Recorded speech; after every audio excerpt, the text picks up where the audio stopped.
Tender's the Night, Book 3, Chapter 4, by F. Scott Fitzgerald. The divers would return to the Riviera, which was home. The Villa Diana had been rented again for the summer, so they divided the intervening time between German spas and French cathedral towns, where they were always happy for a few days. Dick wrote a little, with no particular method. It was one of those parts of life that is in a waiting, not upon Nicole's health, which seemed to thrive on travel, nor upon work, but simply an awaiting. The factor that gave purposefulness to the period was the children. Dick's interest in them increased with their ages, now 11 and 9. He managed to reach them over the heads of employees on the principle that both the forcing of children and the fear of forcing them were inadequate substitutes for the long, careful watchfulness, the checking and balancing and reckoning of accounts, to the end that there should be no slip below a certain level of duty. He came to know them much better than Nicole did, and in expansive moods over the wines of several countries, he talked and played with them at length. They had that wistful charm, almost sadness, peculiar to children who have learned early not to cry or laugh with abandon. They were apparently moved to no extremes of emotion, but content with the simple regimentation and the simple pleasures allowed them. They lived on the even tenor found advisable in the experience of old families of the Western world, brought up rather than brought out. Dick thought, for example, that nothing was more conducive to the development of observation than compulsory silence. Lanier was an unpredictable boy with an inhuman curiosity. "Well, how many Pomeranians would it take to lick a lion, father?" was typical of the questions with which he harassed Dick. Topsy was easier. She was 9 and very fair and exquisitely made like Nicole. And in the past, Dick had worried about that. Lately, she had become as robust as any American child. He was satisfied with them both, but conveyed the fact to them only in a tacit way. They were not let off breaches of good conduct. "Either one learns politeness at home," Dick said, "or the world teaches it to you with a whip, and you may get hurt in the process. What do I care whether Topsy adores me or not? I'm not bringing her up to be my wife." Another element that distinguished this summer and autumn for the divers was a plenitude of money. Due to the sale of their interest in the clinic and to developments in America, there was now so much that the mere spending of it, the care of goods, was an absorption in itself. The style in which they traveled seemed fabulous. Regard them, for example, as the train slows up at Boyan, where they are to spend a fortnight visiting. The shifting from the wagon-lit has begun at the Italian frontier. The governess's maid and Madame Diver's maid have come up from second class to help with the baggage and the dogs. Mademoiselle Bellois will superintend the hand luggage, leaving the Silihams to one maid and the pair of Pekingese to the other. It is not necessarily poverty of spirit that makes a woman surround herself with life. It can be a superabundance of interest. Except during her flashes of illness, Nicole was capable of being curator of it all. For example, with the great quantity of heavy baggage, presently from the van would be unloaded 4 wardrobe trunks, a shoe trunk, 3 hat trunks, and 2 hat boxes, a chest of servants' trunks, a portable filing cabinet, a medicine case, a spirit lamp container, a picnic set, 4 tennis rackets and presses and cases, a phonograph, a typewriter. Distributed among the spaces reserved for family and entourage were 24 supplementary grips, satchels, and packages, each one numbered down to the tag on the cane case. Thus, all of it could be checked up in 2 minutes on any station platform, some for storage, some for accompaniment from the light trip list or the heavy trip list. Constantly revised and carried on metal-edged plaques in Nicole's purse. She had devised the system as a child when traveling with her failing mother. It was equivalent to the system of a regimental supply officer who must think of the bellies and equipment of 3,000 men. The divers flocked from the train into the early gathered twilight of the valley. The village people watched the debarkation with an awe akin to that which followed the Italian pilgrimages of Lord Byron a century before. Their hostess was the Contessa di Minghetti, lately Mary North. The journey that had begun in a room over the shop of a paper hanger in Newark had ended in an extraordinary marriage. Conte di Minghetti was merely a papal title. The wealth of Mary's husband flowed from his being ruler-owner of manganese deposits in southwestern Asia. He was not quite light enough to travel in a Pullman south of Mason-Dixon. He was of the Khyber-Berber Sabian Hindu strain that belts across North Africa and Asia, more sympathetic to the European than the mongrel faces of the ports. When these princely households, one of the East, one of the West, faced each other on the station platform, the splendor of the divers seemed pioneer simplicity by comparison. Their hosts were accompanied by an Italian major domo carrying a staff, by a quartet of turbaned retainers on motorcycles, and by two half-veiled females who stood respectfully a little behind Mary and salaamed at Nicole, making her jump with the gesture. To Mary, as well as to the divers, the greeting was faintly comic. Mary gave an apologetic, belittling giggle. Yet her voice, as she introduced her husband by his Asiatic title, flew proud and high. In their rooms, as they dressed for dinner, Dick and Nicole grimaced at each other in an odd way. Such rich as want to be thought democratic pretend in private to be swept off their feet by swank. "Little Mary North knows what she wants," Dick muttered through his shaving cream. "Abe educated her, and now she's married to a Buddha. If Europe ever goes Bolshevik, she'll turn up as the bride of Stalin." Nicole looked around from her dressing case. "Watch your tongue, Dick, will you?" But she laughed. "They're very swell.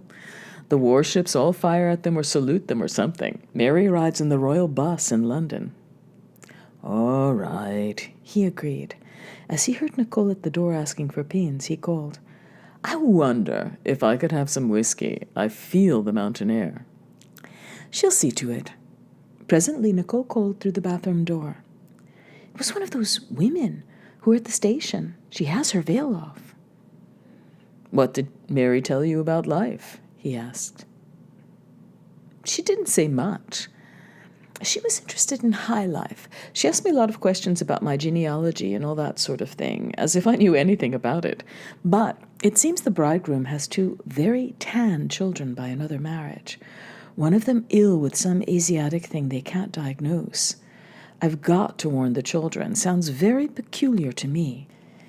Mary will see how we'd feel about it." She stood, worrying a minute. "She'll understand," Dick reassured her. "Probably the child's in bed."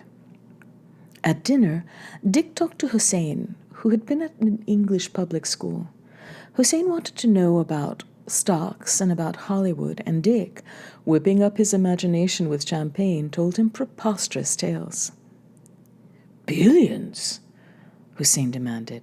"Trillions," Dick assured him. "I didn't truly realize."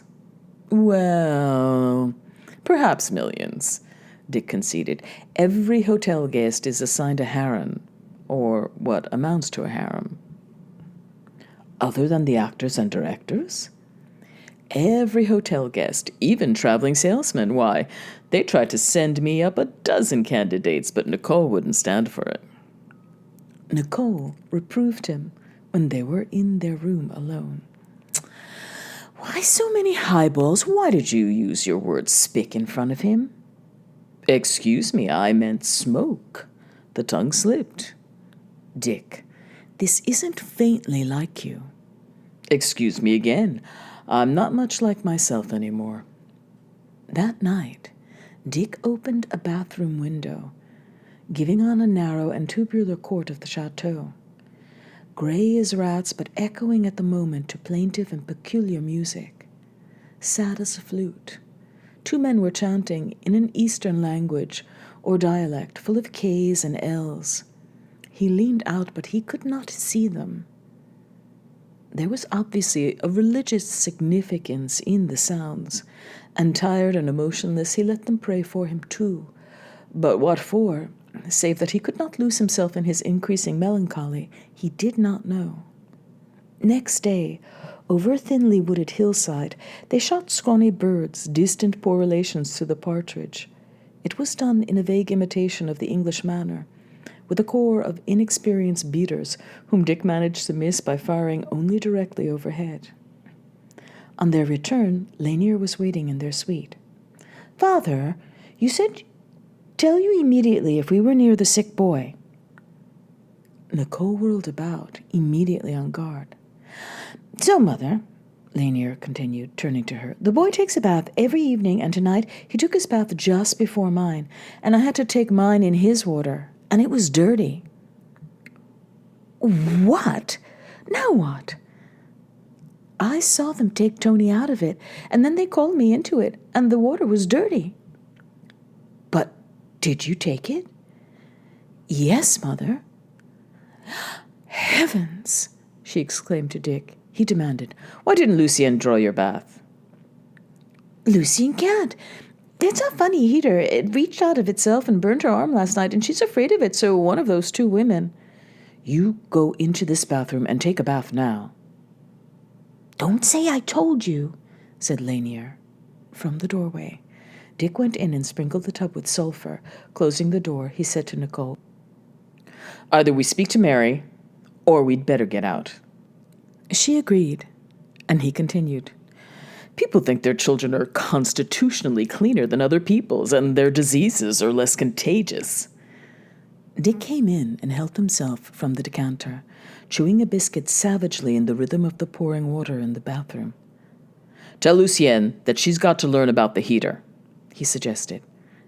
At that moment, the Asiatic woman came in person to the door. "El Contessa." Dick beckoned her inside and closed the door. "Is the little sick boy better?" he inquired pleasantly. "Better, yes, but he still has the eruptions frequently." That's too bad. I'm very sorry, but you see, our children mustn't be bathed in his water. That's out of the question. I'm sure your mistress would be furious if she had known you'd done a thing like that." "Aye," she seemed thunderstruck. "Why, I merely saw your maid had difficulty with the heater. I told her about it and started the water." "But with a sick person, you must empty the bath water entirely out and clean the tub." "Aye." Chokingly, the woman drew a long breath, uttered a convulsed sob, and rushed from the room. "She mustn't get up on Western civilization at our expense," he said grimly. At dinner that night, he decided that it must be inevitably a truncated visit. About his own country, Hossein seemed to have observed only that there were many mountains, and some goats and herders of goats. He was a reserved young man. To draw him out would have required the sincere effort that Dick now reserved for his family. Soon after dinner, Hossein left Mary and the divers to themselves, but the old unity was split. Between them lay the restless social fields that Mary was about to conquer. Dick was relieved when at 9:30, Mary received and read a note and got up. "You'll have to excuse me. My husband is leaving on a short trip. I must be with him." Next morning, hard on the heels of the servant bringing coffee, Mary entered their room. She was dressed, and they were not dressed, and she had the air of having been up for some time. Her face was toughened with quiet, jerky fury. "What is this story about Lanier having been bathed in a dirty bath?" Dick began to protest, but she cut through. "What is the story that you commanded my husband's sister to clean Lanier's tub?" She remained on her feet, staring at them. As they sat impotent as idols in their beds, weighted by their trays, together they exclaimed, "His sister? That you ordered one of his sisters to clean out a tub?" "We didn't." Their voices rang together, saying the same thing. "I spoke to the native servant." "You spoke to Hossein's sister." Dick could only say, "I suppose they were two maids." "You were told they were Himadouon." "What?" Dick got out of bed and into a robe. I explained it to you at the piano night before last. Don't tell me you were too merry to understand. What was that you said? I didn't hear the beginning. I didn't connect that. Well, we didn't make any connection, Mary. Well, all we can do is see her and apologize. See her and apologize? I explained to you that when the oldest member of the family, when the oldest one marries, well, the two oldest sisters consecrate themselves to being himadun, to being his wife's ladies in waiting. Was that why Hussein left the house last night? Mary hesitated, then nodded. He had to. They all left. His honor makes it necessary. Now both the divers were up and dressing. Mary went on, and what's all that about the bathwater, as if a thing like that could happen in this house? We'll ask Lanier about it. Dick sat on the bedside, indicating in a private gesture to Nicole that she should take over. Meanwhile, Mary went to the door and spoke to an attendant in Italian. Wait a minute, Nicole said. I won't have that. You accused us, answered Mary in a tone she had never used to Nicole before. Now I have a right to see. I won't have the child brought in. Nicole threw on her clothes as though they were chainmail. That's all right, said Dick. Bring Lanier in. We'll settle this bathtub matter, fact or myth. Lanier, half-clothed mentally and physically, gazed at the angered faces of the adults. Listen, Lanier, Mary demanded. How did you come to think you were bathed in water that had been used before? Speak up, Dick added. It was just dirty, that was all. Couldn't you hear the new water running from your room next door? Lanier admitted the possibility, but reiterated his point. The water was dirty. He was a little awed. He tried to see ahead. It couldn't have been running because... They pinned him down.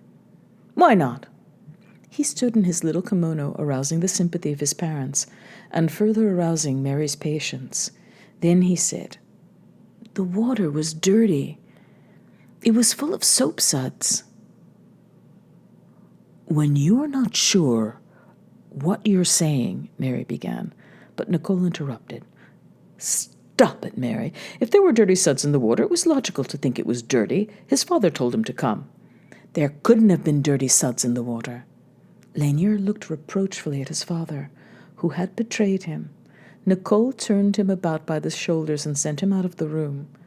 Dick broke the tensity with a laugh. Then, as if the sound recalled the past, the old friendship, Mary guessed how far away from them she had gone, and said in a mollifying tone, It's always like that with children. Her uneasiness grew as she remembered the past. You'd be silly to go. Hussein wanted to make this trip anyhow. After all, you're my guest, and you just blundered into the thing. But Dick, made more angry by this obliqueness and the use of the word blunder, turned away and began arranging his effects, saying, It's too bad about the young women. I'd like to apologize to the one who came in here. If only you'd listened on the piano seat. But you've gotten so damn dull, Mary. I listened as long as I could. Be quiet, Nicole advised him. I return his compliment, said Mary bitterly. Goodbye, Nicole. She went out. After all that, there was no question of her coming to see them off. The major domo arranged the departure. Dick left formal notes for Hussein and the sisters. There was nothing to do except to go. But all of them, especially Lanier, felt bad about it. I insisted Lanier on the train, that it was dirty bathwater. That'll do, his father said. You better forget it, unless you want me to divorce you. Did you know that there was a new law in France that you can divorce a child? Lanier roared with delight, and the divers were unified again. Dick wondered how many more times it could be done. Chapter 5. Nicole went to the window and bent over the sill to take a look at the rising altercation on the terrace. The April sun shone pink on the saintly face of Augustine, the cook, and blue on the butcher's knife she waved in her drunken hand. She had been with them since their return to Villa Diana in February. Because of an obstruction of an awning, she could see only Dick's head and his hand holding one of his heavy canes with a bronze knob on it. The knife and the cane, menacing each other, were like tripos and short sword in a gladiatorial combat. Dick's words reached her first. Care how much kitchen wine you drink, but when I find you digging into a bottle of Chablis Mouton... You talk about drinking? Augustine cried, flourishing her saber. You drink all the time. Nicole called over the awning. What's the matter, Dick? And he answered in English. The old girl's been polishing off the vintage wines. I'm firing her. At least, I'm trying to. Heavens, well, don't let her reach you with that knife. Augustine shook her knife up at Nicole. Her old mouth was made of two small intersecting cherries. I would like to say, madame, if you knew that your husband drinks over at his Bastide comparatively as a day laborer... Shut up and get out, interrupted Nicole. We'll get the gendarmes. You'll get the gendarmes. With my brother in the car, you, a disgusting American. In English, Dick called up to Nicole. Get the children away from the house till I settle this. Disgusting Americans who come here and drink up our finest wines, screamed Augustine with the voice of the commune. Dick mastered a firmer tone. You must leave now. I'll pay you what we owe you. Very sure you'll pay me. And let me tell you, she came close and waved the knife so furiously that Dick raised his stick, whereupon she rushed into the kitchen and returned with the carving knife reinforced by a hatchet. The situation was not prepossessing. Augustine was a strong woman and could be disarmed only at the risk of serious results to herself, and severe legal complications, which were the lot of one who molested a French citizen. Trying a bluff, Dick called up to Nicole. Phone the poste de police. Then to Augustine, indicating her armament. This means arrest for you. Ha! She laughed demonically. Nevertheless, she came no nearer. Nicole phoned the police, but was answered with what was almost an echo of Augustine's laugh. She heard mumbles and passings of the word around. The connection was suddenly broken. Returning to the window, she called down to Dick. Give her something extra. If I could get to that phone. As this seemed impracticable, Dick capitulated for 50 francs, increased to 100 as he succumbed to the idea of getting her out hastily. Augustine yielded her fortress, covering the retreat with stormy grenades of "Salud!" She would leave only when her nephew could come for her baggage. Waiting cautiously in the neighborhood of the kitchen, Dick heard a cork pop, but he yielded the point. There was no further trouble. When the nephew arrived, all apologetic, Augustine bade Dick a cheerful, convivial goodbye and called up, Au revoir, madame, bonne chance, to Nicole's window. The divers went to Nice and dined on a bouillabaisse, which is a stew of rockfish and small lobsters, highly seasoned with saffron, and a bottle of cold Chablis. He expressed pity for Augustine. I'm not a bit sorry, said Nicole. I'm sorry, and yet I wish I'd shoved her over the cliff. There was little they dared talk about in these days. Seldom did they find the right word when it counted. It arrived always a moment too late, when one could not reach the other any more.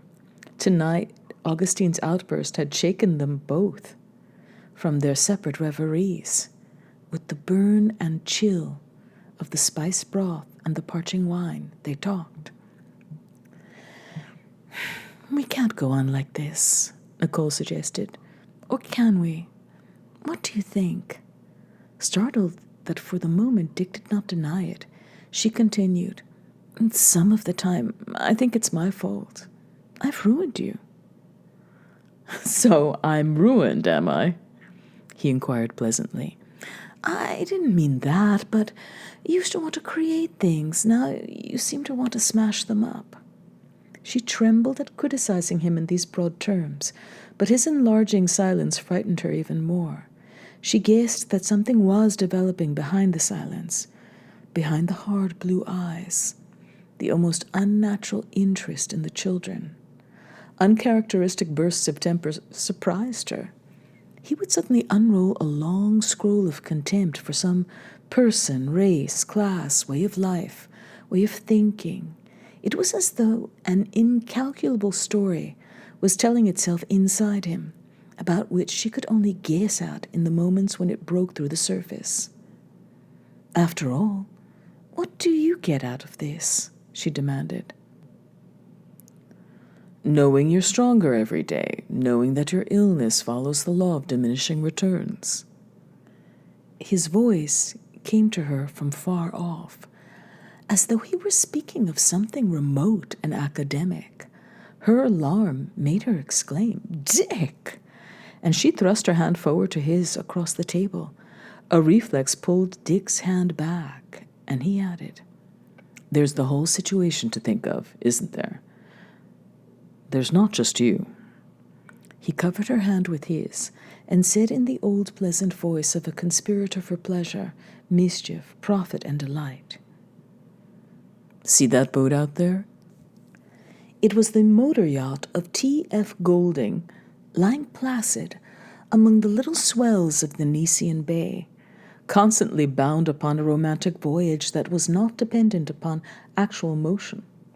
"We'll go out there now and ask the people on board what's the matter with them. We'll find out if they're happy."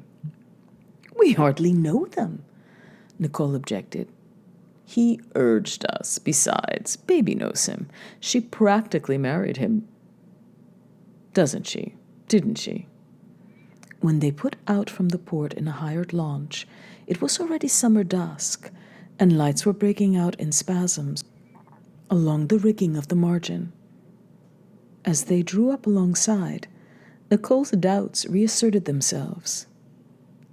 "He's having a party." "It's only a radio," he guessed. They were hailed.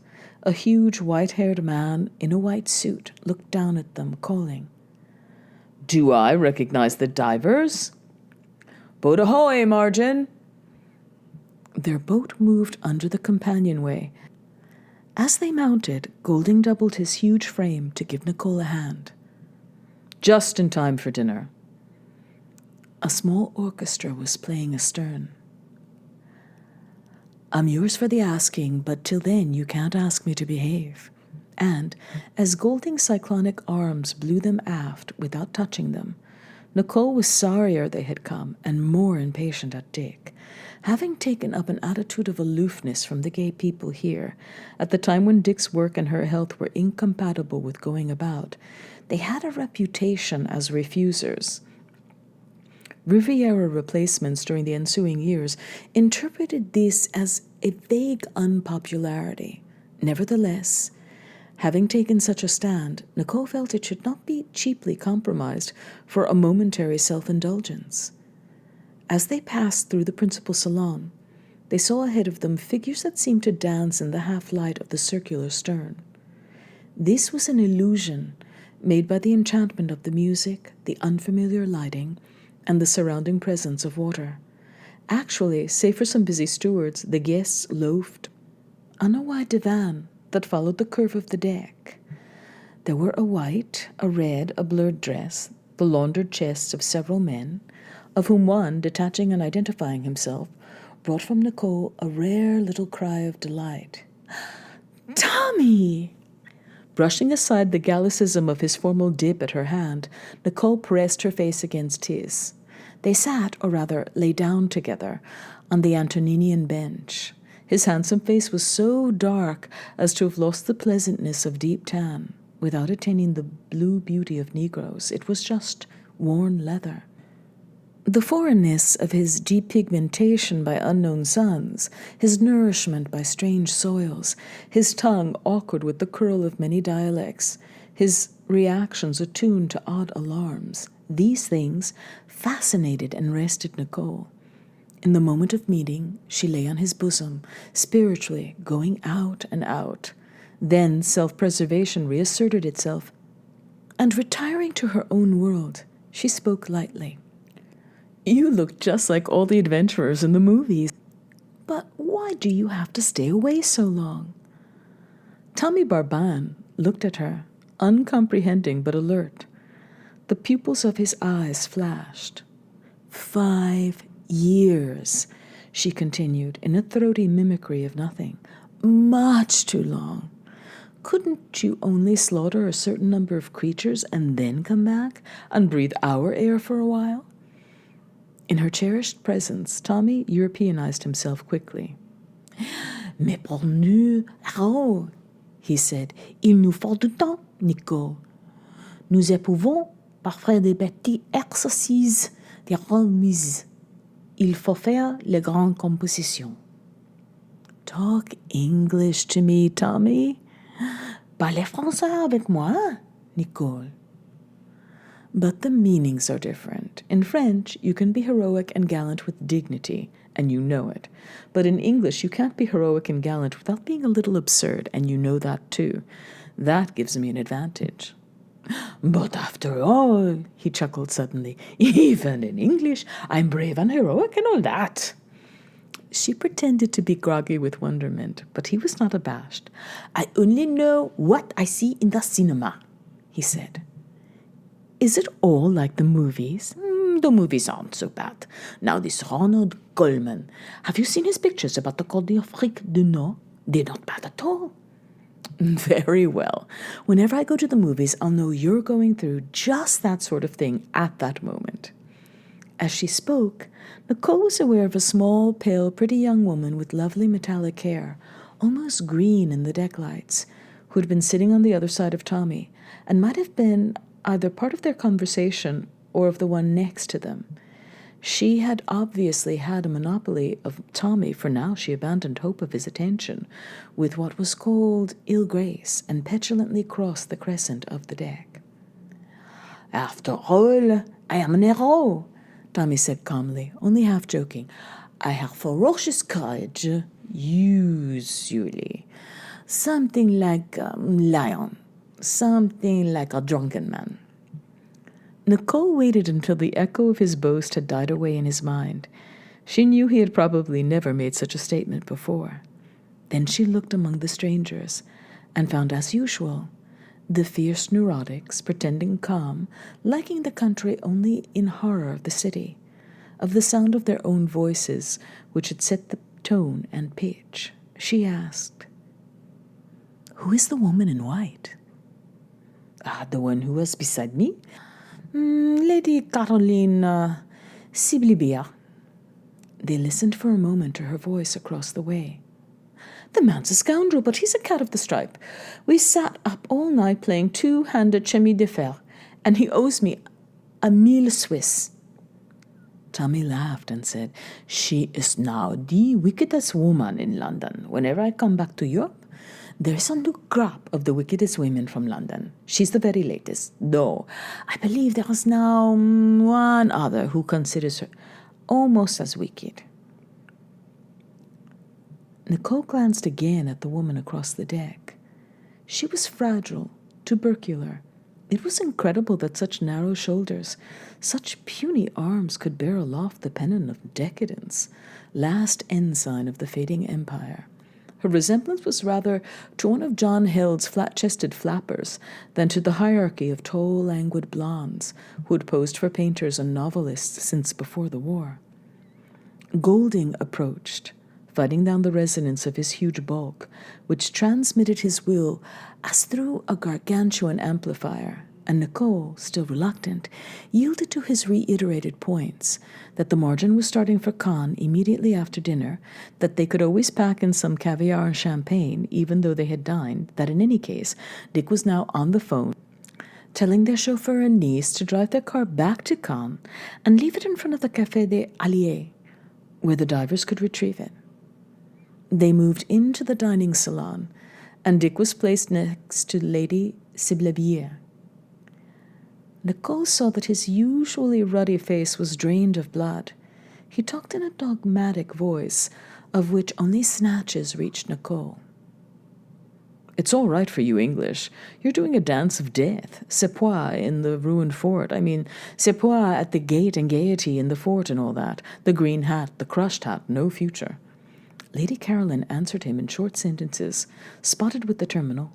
What? The double-edged. Quite. the depressing cheerio that always had a connotation of imminent peril, but Dick appeared oblivious to the warning signals. Suddenly, he made a particularly vehement pronouncement, the purport of which eluded Nicole, but she saw the young woman turn dark and sinewy, and heard her answer sharply. "After all, a chip's a chip, and a tum's a tum." Again, he'd offended someone. Couldn't he hold his tongue a little longer? How long? To death, then. At the piano, a fair-haired young Scotsman from the orchestra, entitled by its drum the Ragtime College Jazzes of Edinburgh, had begun singing in a Danny de Vere monotone, accompanying himself with low chords on the piano. He pronounced his words with great precision, as though they impressed him almost intolerably. "There was a young lady from hell who jumped at the sound of a bell. Because she was bad, bad, bad, she jumped at the sound of a bell. From hell, boom, boom, from hell, toot, toot, there was a young lady from hell." "What is all this?" whispered Tommy to Nicole.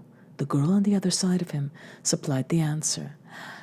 Caroline Sibley Beer wrote the words. He wrote the music. "Quelle infanterie!" Tommy murmured as the next verse began, hinting at the jumpy lady's further predilections. "On dirait qu'il recite Racine."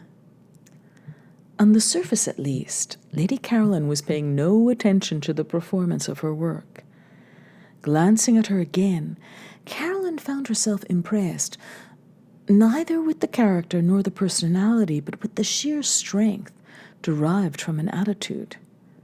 Nicole thought that she was formidable, and she was confirmed in this point of view as the party rose from the table. Dick remained in his seat, wearing an odd expression, like he crashed into words with a harsh ineptness.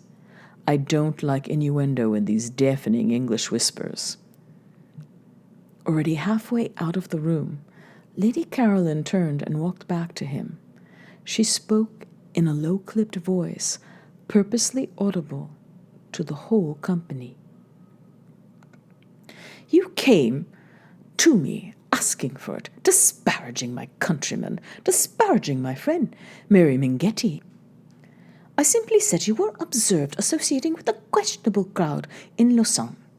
Is that a deafening whisper, or does it simply deafen you?" "It's still not loud enough," said Dick, a little too late. "So, I am actually a notorious—" Golding crushed out the phrase with his voice, saying, What? And moved his guests on out with the threat of his powerful body. Turning the corner of the door, Nicole saw that Dick was still sitting at the table. She was furious at the woman for her preposterous statement, equally furious at Dick for having brought them here, for having become fuddled, for having untipped the capped barbs of his irony, for having come off humiliated. She was a little more annoyed because she knew that her taking possession of Tommy Barbon on their arrival had first irritated the Englishwoman. A moment later she saw Dick standing in the gangway, apparently in complete control of himself as he talked with Golding. Then, for half an hour, she did not see him anywhere above the deck, and she broke out of an intricate Malay game, played with string and coffee beans, and said to Tommy, "I've got to find Dick." Since dinner, the yacht had been in motion westward. The fine night streamed away on either side. The diesel engines pounded softly. There was a spring wind that blew Nicole's hair abruptly when she reached the bow, and she had a sharp lesion of anxiety at seeing Dick standing in the angle by the flagstaff. His voice was serene as he recognized her. "It's a nice night." "I was worried." "Oh, you were worried?" "Oh, don't talk that way. It would give me so much pleasure to think of a little something I could do for you, Dick." He turned away from her toward the veil of starlight over Africa. "I believe that's true, Nicole, and sometimes I believe that the littler it was, the more pleasure it would give you." "Don't talk like that. Don't say such things." His face, wan in the light that the white spray caught and tossed back to the brilliant sky, had none of the lines of annoyance she had expected. It was even detached. His eyes focused upon her gradually, as upon a chessman to be moved. In the same slow manner, He caught her wrist and drew her near. "You ruined me, did you?" he inquired blandly. "Then we're both ruined, so—" Cold with terror, she put her other wrist in his grip. All right, she would go with him. Again, she felt the beauty of the night vividly in one moment of complete response and abnegation. All right, then. But now she was unexpectedly free, and Dick turned his back, sighing.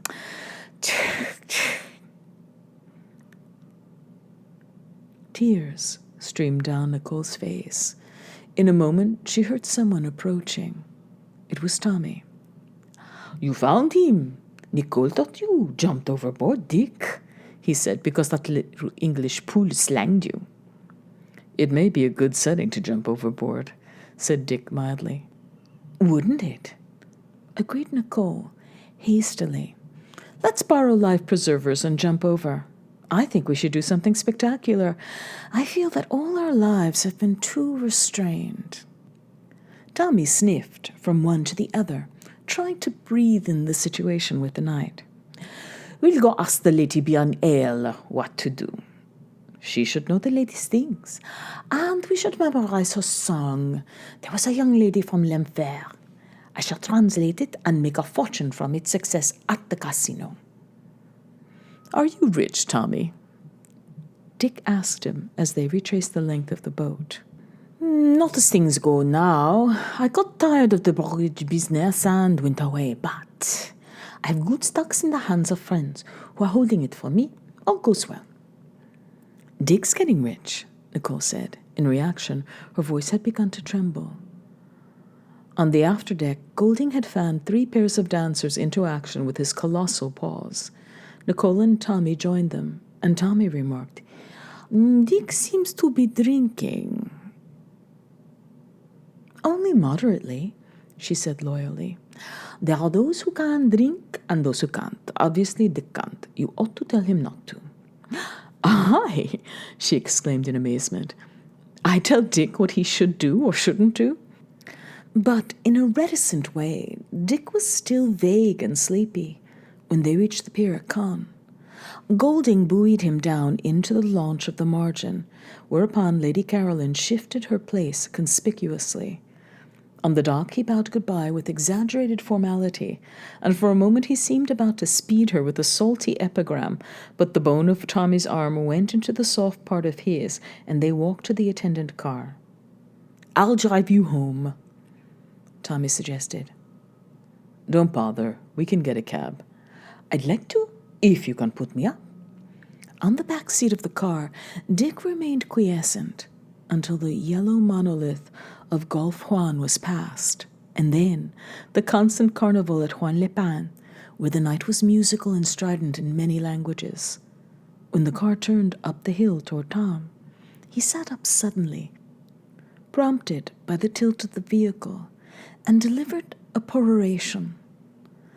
"A charming representative of the—" he stumbled momentarily. "A firm of brings me brains addled à l'anglaise." Then he went into an appeased sleep, belching now and then contentedly into the soft, warm darkness.